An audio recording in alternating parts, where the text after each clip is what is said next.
Hotel মালিক viral Mizan নামে আমরা তাকে কে না চিনি। তার দেশের বাড়ি চাঁদপুর জেলায়। তিনি ঢাকার আগারগাঁও এলাকায় গরিবের বুফে মিজান ভাইয়ের ভাতের হোটেল নামে একটি হোটেল পরিচালনা করছেন। আমার দেখা তিনি একজন খুবই সাধারণ এবং সুন্দর মনের মানুষ। হোটেলের সকল রান্নার কাজ তিনি একা সামলান, খাবার সাজান এবং একটি কৌটায় গ্রাহকরা নিজের মতো টাকা রেখে যান। এভাবে চলছিল তার দিন। সে রান্না শিখেছিল তার মায়ের কাছ থেকে। ভালোই চলছিল তার সামান্য সাজানো ছোট্ট সংসার।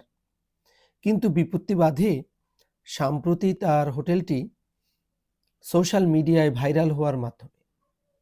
একে তো সে একা, অন্যদিকে হাঁড়ি পাতিল সংকট, লোকবল সংকট, গ্রাহকরা খাবার খেয়ে পয়সা দেয় না, খাবার ছড়িয়ে ছিটিয়ে নোংরা করে রাখে। হঠাৎ করে আবার আম পাবলিকের ভিড়ও বেড়ে যাওয়া এবং কন্টেন্ট ক্রিয়েটরদের উপস্থিতি, সব মিলিয়ে রান্না ও ব্যবসায় তার গভীর প্রভাব পড়ে। একসাথে রান্না ও বিক্রি সে একা করতে পারছিল না।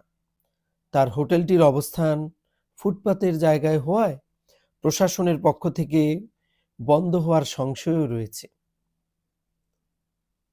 এই নিয়ে লেখা আমার একটি কবিতা, যার শিরোনাম গরিবের বুফে।